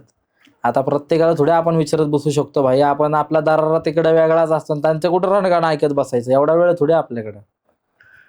एवढं लक्ष देत नव्हतं मी आतमध्ये. जेलमधलं हायजीन कसं असतं, म्हणजे संडास बाथरूम कसं असतं, जेवण लय अँटिक असते भाई. काही दरवाजे नसतात, असे लाईनीशीर असतात सगळे. संडास बाथरूमला दरवाजे नसतात? दरवाजे नसतात संडास बाथरूमला. संडासला पण, टॉयलेट्स पण? पहिली सगळ्यात जेलच्या अगोदरची जिंदगी आहे ना, लॉकअपलाच कळते की जेल म्हणजे लॉकअप. तिथंच कळतं लॉकअपलाच कळतंय. दरवाजा नसतात अशा, अख्खे ओपन संडास असतात. ही बराक असती, ही अशी बराक, आणि तो ओपन संडास. घे बकेट आणि बस तिथंच. केळच नाही वाटत कसलं काय, तिथंच जेव ना भाई, इथं संडास तिथंच जेव. मग कशाला आपल्या शिक्षा का देतात ते? ही तर लायकी दाखवतात आपल्याला, चुकीचं करताय ना तुम्ही, मग चुकीच्या ठिकाणी राहा. मग अजून माणूस बिघडतो तिकडं. ह्यांना काय वाटतं सुधारतो, अशी जिंदगी दाखवल्यावर तुम्ही मग माणूस सुधरल का? जेवण कसं असतं आणि जेलमधलं? अरे बापरे बाप, विचारूच नको. लय खतरनाक. मसूरची डाळ फेमस. भात तर अरे बापरे बाप. आणि चपात्या तर अशा भुसा निघतो डायरेक्टली. एक चपाती घेतली आणि अशी झटकली ना, असा भुसा निघतो डायरेक्टली. एवढा एवढा तर भुसा निघला माझ्या चपात्यामध्ये. 3 चपात्या, वरण भात. ह्याच अशीच भाई नाही का, समजतं ना आपल्यावरती आहे की आपल्याला जर का चवदार पाहिजे असेल काय. आणि सगळ्यात जास्त फेमस आहे भाऊ पैसे. तिथं. पैसे तर आपलं कॅन्टीन वगैरे असेल ना, मग आपण मॅनेज करू शकतो. बस बाकी बार्ग जास्त तर तिथं फेमस जसं की शेवचिवडा असतं ना, शेव ते म्हण. त्यानंतर लसूणची चटणी असते, मग त्याच्यानंतर शेजवान चटणी. ही आपली फक्त फेवरेट. म्हणजे आपण त्या जेवण आपण ते घ्यायचं आणि आपल्याला जी मनी ऑर्डर आणली पडली असते ना आपल्या अकाउंटला, ते फक्त मागवायचं, जा रे ते घेऊन ये. तो घेऊन येणार. जेलमधला असा एखादा पदार्थ की जो असं वाटतं की परत जेलमध्ये जाऊन खायचा आहे? तिथला म्हणजे भाई एकदम भजी. आहा, जेलमधल्या भजी, भाज्या भारी भजी, असतात. लय वाढीव. भाई याच्यानंतर लोकं- चांगल्या गुन्हेगारांना माहिती नाही का, अंजनी बघल ना त्याला कळलंच भाई. भजी भाई असला बनवतो ना तो दादा. मी त्याला दादा म्हणायचो, दादा पाठवा. अख्ख्या टोळीला पाठवायचा तो आमच्या. आज एवढे हंडे असायचे ना, त्याला म्हणा दादा पाठवा. असली बनवायचा ना भजी, बाप रे बाप. बटाटा भजी म्हण, मिरची भजी, कसला बनवायचा भाई. तिथली भजी म्हणजे आणि वडा खतरनाक. काय खातो इथले पुण्यातले काहीच नाही. वडा पण असला ना, मस्त पाऊस पडतोय, जेलमध्ये रघु बस, बसलाय आणि बस, बस, भजी. बस. अरे लय भाऊ, मी किती पाऊस बघितले, किती पावसाळे बघितले, किती उन्हाळे बघितले आतमध्ये, मलाच माहिती आहे भाई.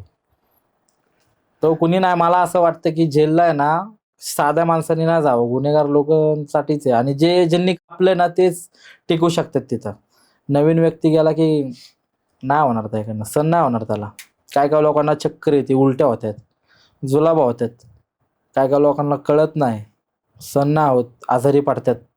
म्हणजे असे पोट दुखते. काय काय लोकांना तिथंच आजार पण होतं, कावळी बिवळी होती त्यांना तिथं. सण नाही होत ना, तिथलं वातावरणच एवढं डेंजर असते ना, कसं सण होणार. आणि आपण तेवढं फेस केलंय तिथं, त्यामुळं आज आपण लय ढीठ आहे त्या गोष्टीमुळं. आणि 2 वर्ष आम्ही हसत काढले तिकडं. माझ्या भावासोबत म्हण, माझ्या फॅमिलीसोबत बोल.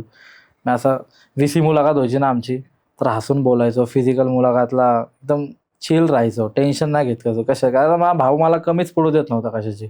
आणि कोण नाही करत भाऊ, सरकारी नोकरी असते ना सगळ्यांना, कोण कुणासाठी करत नाही. पण आपण केलं त्यांच्यासाठी. आणि ज्यावेळेस आपली वारे आली त्यावेळेस सगळं माघारी सरकलं. तर मी मित्र ओळखून घेतले तिथल्या तिथं. मी म्हटलं भाई आलो तर फक्त भावासाठी बाहेर, त्यानंतर कुणासाठी नाही. मग आज मी माझ्या भावाचं सगळं वैयक्तिक काम करतो. वकीलपासून तर सगळं जाणं येणं, काय असेल त्याची मनी ऑर्डर असेल, त्याचं बेल असेल, काय असेल सगळं मी करतो आता. तर जेल वर्ग पण त्याचा आत्ताच केला आम्ही झटपटमध्ये. तो पण आता तेवढा येरवडा पैसा. हा, जेलमध्ये. तो पण येरवडा सेंट्रल हे जेलमध्ये. येरवडा जेल काय नक्की आतून कसं आहे? आतून लय भारी आहे भाई, एक नंबर. आपण फक्त ऐकतो ऐकतो. ज्यावेळेस आतमध्ये जातो ना माणूस, गुन्हेगारासाठी ते ओके. जे नवीन नवीन व्यक्ती त्यांच्यासाठी नाही भाई. येरवड्यामध्ये राहिलास तू, येरवडा जेलमध्ये राहिलाय. हा, सगळ्यात घाणेरडी शिक्षा कुठली आहे तिकडं? सगळ्यात घाणेरडी जर का फाचडी केली, कुणाला मारहाण केली, कधी कोणावरती तिथं 307 करायचा प्रयत्न केला, काय घावलं विवलं, अंडा सेलला टाकतात. हे काय असतं अंडा सेल? अंडा सेल म्हणजे एक असं रूम असते, एक बराक असते अशी की तिथं कोण नसते, अख्खा अंधार असतो तिथं. मग तिथं 15-15 दिवस म्हणजे जेवायचं तिथंच, बाथरूम पण तिथं, सगळं तिथंच करायचं. असे ढकलतात. कुत्र्याला जेवण कसे देतो आपण तसे ढकलतात, खा आणि तिथं राहा. माणूस येडा होतो, लाईट बीट काय नसती, अख्खं बंद असते. 15 दिवसांतर काढला ना माणूस येडा होतो, आजारी बिजारी पडतो, कळत नाही. आणि त्यात मी राहिलोय. अंडा सेल मध्ये राहिलास तू? राहिलोय. ए, आता एक मिनिट व्यवस्थित मला सांग काय घडलं होतं. काय मी तुला feeling बोललो होतं ना की माझी फाचडी व्हायची कुणासोबत पण, कुठले पण भाई लोक यायचे नाही का, टोळीतले इकडले तिकडले असल, 5-6 जण यायचे, 6-7 जण यायचे असे. काय काय लोक जरा चांगले बोलायचे, काय काय अरे तुरे बोलायचे, तर आपलं आवडत नव्हतं, कारण आपण काय असंच नव्हतं गेलो ना तिथं. तर मग अंडा सेल मधलं तुझी काय? ते फाचडी झाली होती माझ्या, डायरेक्ट मारहाण झाली डायरेक्टली नाही का एकाला सोबत. मग धराधरी झाली. मग माझ्या 3-4 जणांनी डायरेक्ट मारहाण. आणि कुणामुळे झाली? मला आणि त्याला समोर थांबवला. कुणामुळे झाली? ह्याच्यामुळे झाली. मला अंडा सेलला टाकला, त्याला पण अंडा सेलला टाकला. मला 15-16 दिवस मी आतमध्ये होतो अंडा सेलला. काय असतात मग? तेच म्हणलं ना तुला, एक रूम असते, बंद असतात, लाईटी बिटी काय नसतात, जेवण खालनं देतात. आणि चर्चा होती तिथं अंडा सेलला गेल्यावर, एवढी घाण चर्चा होती ना, जेवढी जेलला नाही तेवढी चर्चा होती. म्हणजे आपण म्हणतो ना एक येरवडा सेंट्रल जेल, तर खतरनाक अंडा सेल आहे. या सगळ्या गोष्टी मी माझ्या फेस केल्यात भाई लाईफमध्ये. आणि मी आज कुठल्या मुकामावर आहे मला स्वतःला माहिती आहे. आणि ह्याच्या पुढं पण मी असंच राहणार नाही का. आणि कधी परत मी विचार नाही केला कधी जेलला जायचं, पण खाजून अवदान आणली तर 100% जाणार. कारण ते मंदिर आहे भाई आपलं. पाया पडतो मी गेल्या गेल्या तिकडं भाई. सुटताना पण पाया पडल्या आणि जाताना पण पाया पडल्या होत्या. जेलच्या अगर पहिल्या वेळेस थोडी आपलं, मी बोललो ना तुला माझ्यावरती ऑलरेडी पहिलं 2016-17 पासून केस आहेत माझ्या अंगावरती. मी अल्पवयीनमध्ये पण राहून आलोय बारक्या जेलला आणि आता मोठ्या जेलला पण जाऊन आलो. तर मग मला काय वाटत नाही. आणि त्यावेळेस माझी शिक्षा माफ झाली होती. ज्यावेळेस 17 वर्षात मी गेलो होतो, 17-16 मध्ये गेलो होतो ना अल्पवयीनला, 18ला पूर्ण क्लिअर झाले होते माझे ते केस. 18 नंतर मग गुन्हे असे करत करत गेलो. गाण्याचे केस आहेत माझ्यावरती 2. पहिले माझं गाणं रगीलची केस आहे माझ्यावरती, येड जावाची केस आहे माझ्यावरती. काय वाटतं रघु, आता सिरियस थोडंसं गप्पा मारू. जेलमधून बाहेर आल्यावर आता काय वाटतंय? आणि आता फक्त एकच वाटतं भाई, गाणे करायचे चांगले, चालत राहायचं आयुष्यभर भाई. पुढं सुधारायचं नाही म्हणजे एक प्रकारे सुधरून नाही द्यायचं भाई स्वतःला. शांत नाही राहायचं, कांड करत राहायचं, पण व्यवस्थित भाई मॅनेज करा सगळ्या गोष्टी. या सगळ्या गुन्हेगारीमध्ये तुला जेवढं मला माहिती आहे, आज तुला शस्त्र बाळगावी लागतात. हा जेवढं मला माहिती आहे पण बरं. बाळगावी लागते तुला. हा सतत एका भीतीत जगावं लागतं असं वाटतं. हा ना भाई, मग भीतीत जगतो ना आम्ही. आता पण जगतो भीतीमध्ये. आता तुझ्या इथनं गेलो, कोण मला धडकलं, कोण काय मला बोललं, मी उगच काढल, उगच गोळ्या झाडल नाही का. उगच माझ्या नंतर चला मी वापस गेलो तर करिअर नसल माझं ना, असेल डायरेक्टली करिअर. मी काहीतरी कुटाणा बिटाणा केला, उगं मला दिवस काढावा लागला आतमध्ये. मग ते मला कुणी बोलायच्या अगोदर मी लोकांना हेच सांगतो की मला खिजवू नका बळच. मी आता आलोय ते व्यवस्थित राहू द्या. आणि माझं मी घाबरून जीवन जगतो भाई. आता पण मी 4 लोकांमध्ये बसलो ना तर कोण येते कोण नाही, मी हा विजन घेतो. एखादी गाडी जरी गेली ना तर 4 वेळा बघतो गाडीवर कोण आहे, नंबर प्लेट बघतो, MH12ची आहे का, MH16, MH18 म्हणजे 04 म्हणा, असे कुठले दिसले ना गावाकडे नंबर प्लेट, मी दपकतो तिकडं. मग तो यायच्या अगोदरच मी म्हणतोय आलाय कोणतरी कार्यकर्ता बघतोय म्हणून. बघा समजतं ना. म्हणजे मी झाडाच्या अगोदर 4 जण घालते ना, मी घेऊन सतत फिरतो भाई. अजून पण बोलतो, ओपन बोलतो. उगाच मला घावला बिवला ना कोणता आवडीमध्ये, कुठला पण रॅपर असू दे, गुन्हेगारीचे गाणे केले आणि माझ्यासमोर घावला, मी त्याला पहिला विचार बाहेर कुठला गुन्हा आहे तुझ्या अंगावरती, मला पहिला दाखव कुठला गुन्हा आहे तुझ्यावर, कुठल्या चौकीत होता, कुठल्या लॉकअप होता, जेलला होता का तू, दाखव. पहिलं मी त्याला विचार कुठल्या जेलला होता तू, कुठल्या सर्कलला होता, कुठल्या बाराकीत होता, ते पण विचार मी त्याला. पहिला क्लिअर करा म्हणालो. गुन्हेगारीचे गाणे करायच्या 4 वेळा विचार करा, मग पण होऊ शकते तुमची, जशी माझ्या मित्राची झाली. तो पण माझा चांगला मित्र होता, क्रेकहेड म्हणून. तो पण अशा टाईपमध्येच मेला. गुन्हेगारी करत नव्हता, शाब्दिक कलाकार होता तो, केस नव्हत्या अंगावरती. असेच काहीतरी गुन्हेगारीचे गाणे केले. आज नातेवाईकांमध्येच किस्सा घडला त्याचा. प्रामाणिक पण घडला असता थोड्या दिवसामध्ये, जर का त्याने अजून गुन्हेगारीचे गाणे केले असते, ढाईढुई केली असती, पब्लिकला शिव्या गाळ्या केल्या असती, त्याची मर्डर झाली असती. बरं झालं कुठल्या रॅपरने नाही टाकला त्याला मारून. समजते ना. म्हणजे तो माझा मित्र होता, मला बोलताना वाईट वाटतं त्या गोष्टीचं. अरे माझा पण जीवलक होता तो पण भाई. तुला कधी असं वाटलं की तुझा एखाद दिवस एन्काउंटर होईल? कशामुळे होईल? त्यामुळं आपण थोडे आहोत, आपण शाब्दिक गुन्हेगार थोडी आहे. आपण थोडी गाण्यामध्ये वचन देतोय म्हण, आपण रिअल लाईफमध्ये आपल्या जीवाला आला तर आपण करेल ना भाई. मुद्दामनी कशाला काय करणार, कोण कशाला करणार भाई माझं एन्काउंटर, कोण करणार आहे? आणि विचार येतात ना, विचार पण येत नाही मला. आपण काय थोडे क्रिमिनल थोडे, आपलं दाऊद सोबत थोडे संबंध आहेत आपले. मग का आपले तो कोण, तो सिद्धू मुसेवाला मारणार, त्याचं नाव काय, मला नाही माहिती काय नाव आहे त्याचं, हा विष्णू सोबत थोडे संबंध आहेत आपले. आपण कुणाची चाटत नाही भाई, आपण वैयक्तिक आज लाज नाही भाई आपल्याला कशाचीच. आपल्याला 4 शिव्या देऊ द्या, मागण्या शिव्या देऊ द्या, पण समोर दिले तर फाडल भाई मी, कोण पण असू दे. मग जे दिवस काढलेत आम्ही चांगले काढलेत, जिल्हा चांगलेच काढलेत. आणि माझं गाण्याचं नावच आहे भाई एरोडा रिटर्न, टॉपिक तोच आहे आपला. पहिलं गाणं आलं ना, तुम्ही बघा एरोडा रिटर्न मी काय काय बोललं. मी लाईनी पण टाकल्या होत्या मध्ये पॉडकास्टला, तुला पण ऐकवल मी, तरी तू टाक नाही का. फक्त माझ्या सुट्टाईची खबर माझ्या ऑफिसला कळली, ह्यांच्या पायाखालची जमीन हादरली, ह्यांची राजकारणात चर्चा असून ह्यांची सत्ता पडली, माझी राज्यात दहशत मुख्यमंत्रीला कळली. माझ्या ताकदीचा परिचय मी देणार, हल्ली मी किरण भूमीत जाळल, जर का गेला रावणाची आरी, माझं रॉयल जगणं मला आवडत ना फाछाडी, सोड येड्याची चादरानी लाचारी, तुझ्या तर वर्दीचा माज मी तुडवतो पायाखाली, निघली गँगवरची थरार रस्ता खाली, चांगला पण घालत ना वाकड्यात गाडी, या भाईच्या दरबारात अटल गुन्हेगार पण बनतो संस्कारी. वा, समजतंय ना. मग रघु, संस्कारी बनायचं ठरवलंय का नाही? बघू आता पुढं. बघू. तुझ्यासारखा एखादा माणूस घडावा असं वाटतंय का? असं कधीच वाटणार नाही तुला की माझ्यासारखं नकोच कोण, नाही का, मी एकटाचले झालो. चांगली गोष्ट आहे, पण ते प्रत्येकाची चॉईस आहे ना भाई. आज माझी चॉईस आहे की मी हेच करणार. मार नाही तर मर भाई, डायरेक्टली डोअर डायरेक्टली, समजतंय ना. बघू पुढच्या पुढं भाई. आज वाईट घातले, आज मरण. ब्लॅक घातलं की मारल मग, समजा. व्हाईट कॉलर पण आहे भाई आपण, ब्लॅक कॉलर पण आहे आपले. आपण तसं वागतो, जसं कर्म तसे वागणार भाई. बघू जीवनात मरण नाही तर मारल भाई. पुढच्या पुढं बघू, एवढा विचार नाही करायचा. पण 24 महिने सेफ्टीत राहायचा, विचार करायचा भाई. इकडं तिकडं फिरताना काय करतो काय नाही. माझं म्हणणं की मला पण घाबरा, मी पण तुम्हाला घाबरतो. कोण कुणाला पण जड जाऊ शकतं भाई, सांगता येत नाही. फक्त तयारी ठेवा तुम्ही तुमची, मी माझी तयारी ठेवतो. माझ्यापर्यंत यायच्या अगोदर विचार करा, मी पण विचार करतो तुमच्यापर्यंत यायचा. काय बदलणार आहेस आता आयुष्यामध्ये? कुठल्या गोष्टीत ज्या आता आयुष्यात नको आहेत? आता काय नकोय मला, मित्र नकोयत मला. खरं म्हणजे मला भाव पाहिजे, तर माझ्या सख्या भावासारखे भाव पाहिजे मला.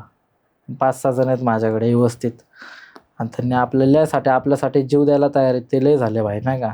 मग ते लोक मला लांब पाहिजे. मला फायद्यापुरते नाते नाही पाहिजे भाई. पैसा आला, कार आली म्हण, घर घेतलं म्हण स्वतःचं मी, तर लगेच चाटाचाटीवाले नाही पाहिजे मला लांब पाहिजे नाते जेन्युइन पाहिजेत, एकदम सिरियस वाले, की त्यावेळेस माझ्यासोबत होतं, आज पण माझ्यासोबत आहे. बाळा ते विचारते, ते माझा भाऊ म्हणतोय मावशी विचारत होती तुला, मामा विचारत होता तुला, काका विचारत होता तुला. ठीक आहे, ते आपलेच होते, ते विचारत होते ना, ठीक आहे. ते पाहिजे मला आता, बाकी कोणी नको मला आता. मला भाऊ एकटा लय झाला मला. गुन्हेगारी सोडायची? सोडली तशी तर गुन्हेगारी, पण खिजवले तर परत गुन्हेगार बनावं लागेल. मग काला बिला सोडावं लागेल मला स्वतःची टोळी निर्माण करावं लागेल. मग डी कंपनी म्हणून मला असं वाटतंय, डी कंपनी खोलली पाहिजे. मग काय करणार आता पुढे? फ्युचर काय गाणी आणणार? काय आता गाणी कमर्शियल म्हण, असे म्हण, सायलेंट म्हण.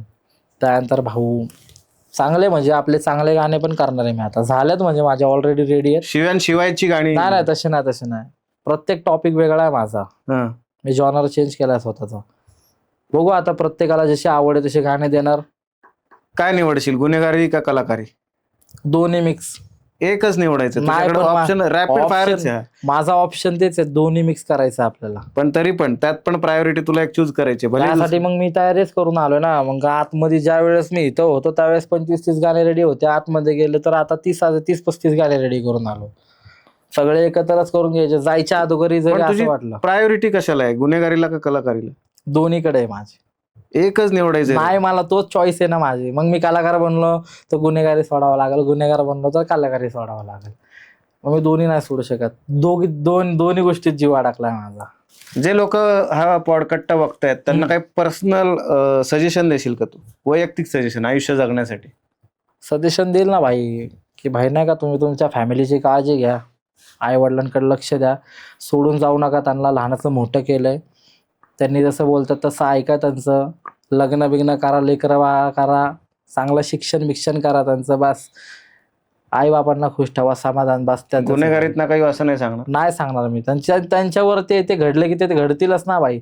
मी सांगणारे काय होणार? जग सांगतंय, मला सांगत होतं लोक नको करू. मी लोकांचं नाही ऐकलं, ते काय घंटा माझा ऐकणार आहे?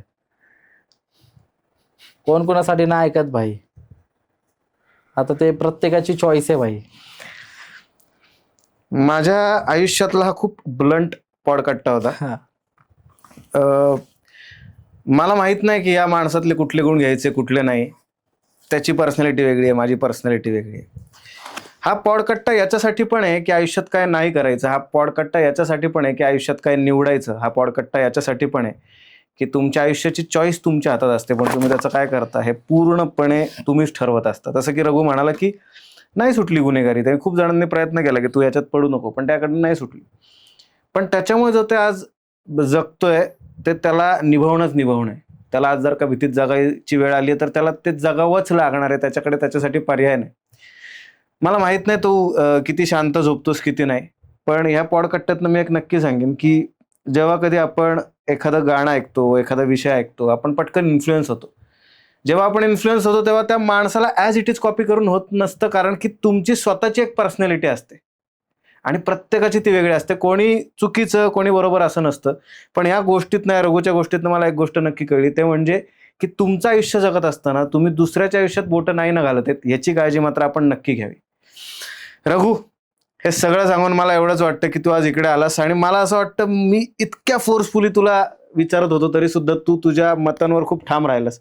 बस मला असं वाटतं की मला कधीतरी पर्सनली तो रघु बघायला आवडेल, ज्याचं मी ज्याच्याबरोबर मी शूट केलं होतं. आठवण लुकडा, आठवण. किडकिडेत एकदम छान गोंडस असं पोरगं होतं ते. त्याला भेटायला मला परत आवडेल, आणि माझी आयुष्यभर एक मित्र म्हणून हीच इच्छा राहील की तुझ्या आयुष्यात परत एकदा तो नॅचरलनेस यावा, तर काय म्हणतात, तो असा उथळपणा यावा, निवांतपणा यावा, हा. आणि तो रघु कधीतरी तू तुझ्या आयुष्यात परत त्या रघुकडे बघावंस, मधलं सगळं बाजूला काढून. कारण की तुझे ज्या परिस्थितीतने आलायस त्याच्यानंतर ते अवघड आहे, पण ऍटलिस्ट मला असं वाटतं कधीतरी छान रघुचं लग्न झालंय, छान आता रघु शांत झाला. शांत झालं. आणि सगळ्यात महत्वाचं म्हणजे जसा जुना रघु होता, एकदम हा. निवांत, मित्रांशी गप्पा टप्पा मारणारा, तसा रघु कधीतरी बघायला मिळावा, आणि त्याला फिरताना भीतीच्या वातावरणात फिरण्याची गरज लागू नये, हीच मी शुभेच्छा देईन तुला. बघू यार पुढच्या पुढं नाही का. पण मी तुझा चांगला मित्र आहे, तर मी तुझ्यासाठी हेच Suggestion suggest दिलंय, करेन की छान दिलं भाई. पण आता कसं आहे, की जसं लहानपणी रघु जसं होता, वागल तसं भोगल असा विषय. पण तुझ्या आयुष्यात असं घडूच नाही असं मला वाटतं. माझं पण मत आहे की नका घडू आणि मला त्या भानगडीत नका पाडू, नाही का. बस माझं हेच मत आहे. नाही, पण तू परत आणि छान वाटलं भाई तुझ्यासोबत पॉडकास्ट करून. एक नंबर भाई तुझे म्हणजे हे आपण स्क्रिप्टेड वगैरे नाही केलं, जे आहे ते आपलं क्लिअर होतं, नाही का. टॉपिक आपले छान होते भाई, जे होतं ते क्लिअर कट, आणि मजा आली तुझ्यासोबत काम करून मला, आणि आवडेल मला. आणि जास्त आपण टाइम नाही घेते, पब्लिकला कळलं पाहिजे, आणि आपण ज्या पद्धतीने आपण सगळ्या गोष्टी क्लिअर केल्यात लोकांनी बघितलं पाहिजे पूर्ण. माझी Yes. आवड आहे, तुम्ही बघा. आणि एक पॉडकास्ट नाही भाऊच्या मी आता एकच केलं, पण गाणं सुटल्यानंतर भाऊसोबत परत भेटू आपण, जर का तुम्ही जास्त प्रेम दिलं तर. नक्की. सिरियसली हा जर का पॉडकास्ट चालला आणि तुम्हाला असं वाटलं की अजून याला काही प्रश्न विचारायचे, तर आपण परत भेटू, आपल्याला काही प्रॉब्लेम कमेंट मध्ये विचारू द्या. त्यामुळे पण तुम्ही बॅड comment कमेंट करू नका, नाहीतर मग मला भेट द्यावा लागेल भाऊ. वेटच्या हिशोबाने भेट द्यावा लागेल. तुम्ही बॅड कमेंट नका करू, पण जर का तुम्हाला एखादी गोष्ट आवडली नाही डायरेक्टली तर तुम्ही डिरेक्टली सांगू शकता. डायरेक्टली बोला. हा, तुमची पद्धत मॅटर करेल, बरोबर. बरोबर. पर्सनल करा पण, नाही का. हा. मजा येईल. मला तेच बघायचं, मला कोण नाही बोलत भाऊ. माझा मोबाईल घे, तू चेक कर भाई, मला पर्सनल कोणच बोलत नाही. मला बॅड कमेंट सोड, हसत हा, तुम्ही असं म्हणू शकता की बाबा मला नाही पटला हा माणूस, हा काय डायरेक्टली problem? बोला. हा, तो प्रॉब्लेम नाही. त्यामुळे तुम्हाला जे वाटतं तुम्ही कमेंट्स मध्ये लिहा, आणि तुम्हाला असं वाटलं की याच्याकडून अजून जास्त गोष्टी इन्साइट्स ऐकून घ्यायच्यात, तर आपण बरोबर. त्या सुद्धा घेऊ. मला माहित नाही हा पॉडकास्ट किती चालेल, कसं चालेल वगैरे, माझा ऑडियन्स थोडंसं वेगळं पडतं, पण जर का ह्याही ऑडियन्सनी बघितलं तर 100% बघणार भाई. आपल्याला शक्य आहे का, तर या कोण बघणार नाही. 100% बघणार, 100%. तर या ऑडियन्सला पण कळेल की नक्की असंही एक आयुष्य असतं, जेलमध्ये राहणाऱ्यांचं पण, कलाकारी पण जपणाऱ्यांचं. रघु, मजा आली. मला पण. बाकी ऑल द बेस्ट तुझ्या Yes, फ्युचरसाठी. yes. हे पॉडकास्ट वगैरे होत राहील, पण मी तुझ्या कायम चांगल्या फ्युचरचीच अपेक्षा करेल. बस जे जे तू काही केलंयस तुझ्या आयुष्यामध्ये ते कधीच तुझ्या पुढच्या पिढीला करण्याची वेळ येऊ वेळ नये. नाही येऊ देणार. ही जबाबदारी पण तुझी आहे. एकदाच करतो ना, साम्राज्य संपवतो सगळ्या वन टाइम. तर त्यांचं आयुष्य कायम चांगलं राहावं, हा. तुझ्या फॅमिलीचं, विशेष करून तुझ्या बहिणीचं आयुष्य चांगलं व्हावं, बरोबर. तुझ्या भावांचं आयुष्य चांगलं व्हावं, ही सदिच्छा देऊन आपण हा पॉडकास्ट इकडेच संपवूयात. संपवतो. भेटूया पुढच्या नक्की. पॉडकास्टमध्ये. मजा आली. मजा आली. एकदम बाय मजा आली. बाय, टाटा. मजा आली.